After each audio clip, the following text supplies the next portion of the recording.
Hoy vamos a hablar sobre la independencia del Perú, pero vamos a mezclar un poco la historia. Vamos a hablar desde la época del Tahuantinsuyo, la llegada de Francisco Pizarro a Cajamarca, la captura del Inca Atahualpa, y también vamos a hablar quiénes empezaron con la idea independista de América del Sur y en qué influyó la Revolución Francesa y la invasión por parte de Napoleón Bonaparte a España para comenzar a independizar América del Sur. Sin más preámbulos, ¡vámonos! El Tahuantinsuyo del Imperio de los Incas abarcaba desde la actual República de Colombia, Ecuador, Bolivia, Perú, Argentina y Chile. El Inca Atahualpa gobernaba desde Cajamarca todo el imperio incaico.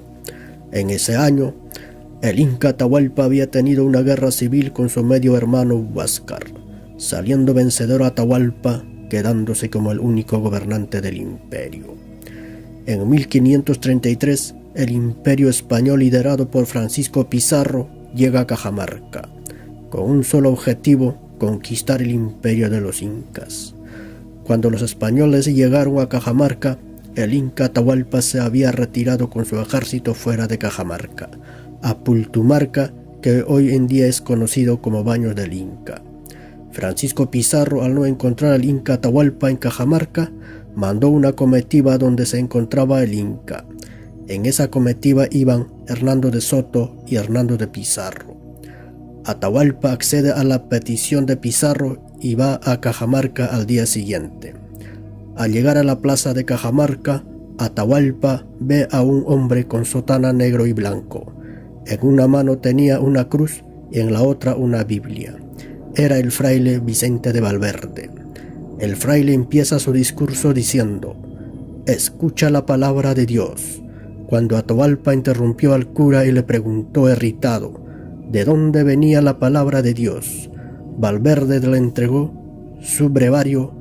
Como Atahualpa desconocía la escritura, cogió el libro, lo revisó y se le acercó al oído, indignándose porque no oía la palabra anunciada ni sentía que ese objeto fuera así de poderoso, por lo que lo lanzó muy lejos, con furia, gritando que él no se sometería ante nadie por ser el hijo del sol. Al notar ese acto por parte del Inca, los españoles atacaron al ejército desarmado de Atahualpa, masacrando a todos. El Inca Atahualpa fue tomado prisionero, llevado a un juicio. El veredicto final que dio Pizarro fue la muerte.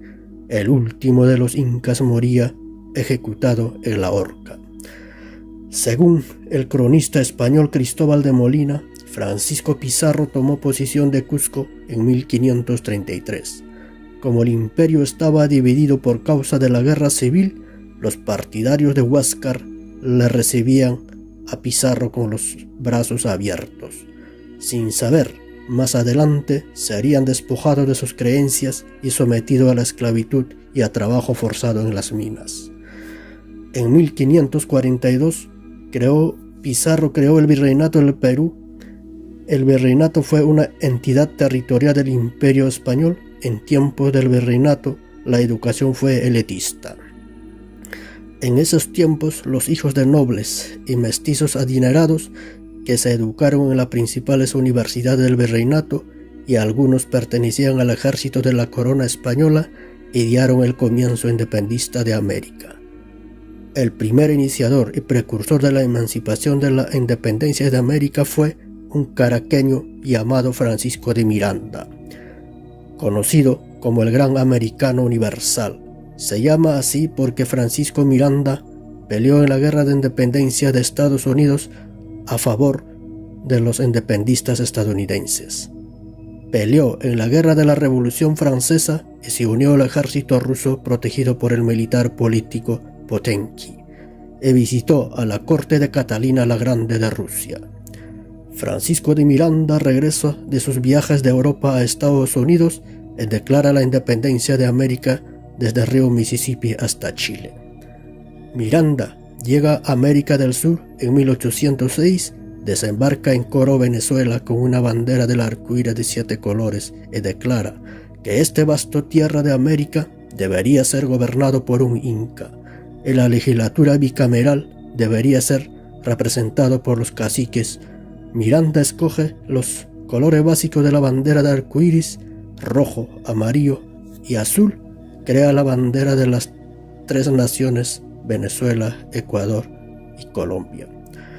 Francisco Miranda y Simón Bolívar independizan Venezuela en 1810. Venezuela no pertenecía a ninguno de los virreinatos en América del Sur, pertenecía al virreinato de Nueva España, que es México. Miranda fue traicionado por Simón Bolívar y entregado a los españoles y fue llevado a Cádiz y murió en España. Miranda trajo la última etapa de las tres etapas de la Revolución Francesa, que era el derecho del hombre y del ciudadano. Eso era Miranda, un integracionista. Es el único americano que su nombre está escrito en el Arco del Triunfo de París. En 1808, el imperio francés, liderado por su emperador Napoleón Bonaparte, invade España, expulsando de la corona española al rey Carlos IV y a su hijo Fernando VII, poniendo como rey a su hermano José Bonaparte I. Los españoles, al no saber a quién obedecer, al rey de España que ya no gobernaba o al rey puesto por Napoleón. Ante esos sucesos, los españoles convocaron a todas las colonias españolas para crear por primera vez su propia constitución política, llamado como la Constitución de Cádiz de 1812. En América, la Constitución de Cádiz fue escrita por primera vez en México, en la Plaza Central. En honor a esa Constitución, a la plaza lo llamaron Plaza Constitución. Hoy en día los mexicanos lo llaman Zócalo capitalino de la Ciudad de México. Los españoles se levantaron en armas contra el imperio francés. En uno de los ejércitos llamado Regimiento de Murcia, peleaba a favor de los españoles un hombre que más adelante lucharía en contra de los españoles para independizar Argentina, Chile y Perú. En esas campañas de guerras contra Napoleón, San Martín conoció a un noble escocés, James Duff, que pertenecía a la logia secreta de los masones que conspiraban para independizar América del Sur. San Martín viaja a Inglaterra y se une a las logias de los masones. San Martín llega a Buenos Aires el 9 de marzo de 1812 y empieza con su campaña independista de Argentina y Chile. San Martín, al independizar las dos naciones mencionadas, pero faltaba independizar un virreinato, y ese virreinato era del Perú. El 8 de septiembre de 1820, el ejército al mando de José de San Martín desembarcó en la playa de Paracas, cerca del puerto de Pisco, haciendo retroceder al ejército realista, que se replegó a la zona de la sierra. Desde su llegada a Huaura, San Martín estableció su cuartel general en el dicho lugar. San Martín por primera vez declaró la independencia del Perú el 27 de noviembre de 1820. En la noche del 10 de julio de 1821, de incógnito, como lo había hecho en otras oportunidades en Buenos Aires, con la sola compañía de un ayudante, el general San Martín ingresaba a Lima, libre de enemigos realistas. Sin disparar un solo tiro, la capital del Perú caía en manos patriotas, producto de la Guerra Fría planeada por San Martín desde que desembarcó en Paracas, aguardando el momento justo para tomarla. En cumplimiento de lo acordado con San Martín, los notables de Lima se reunieron en cabildo abierto con el propósito de jurar la independencia. El sábado 28 de julio de 1821, en una ceremonia pública muy solemne, el generalísimo José de San Martín anunció la célebre proclamación de la independencia del Perú.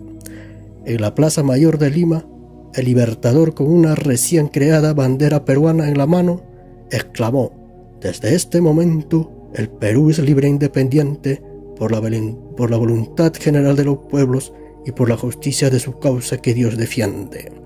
¡Viva la patria! ¡Viva la libertad! ¡Viva la independencia!». Desde ese día del grito de la independencia, el Perú vive libre y como república. Es bueno y necesario analizar hacia dónde van encaminando nuestra patria, nuestros líderes políticos, y nosotros como pueblo en qué podemos aportar para el desarrollo de nuestra nación, para que nuestras futuras generaciones sigan nuestro legado. Muchas gracias por ver este video.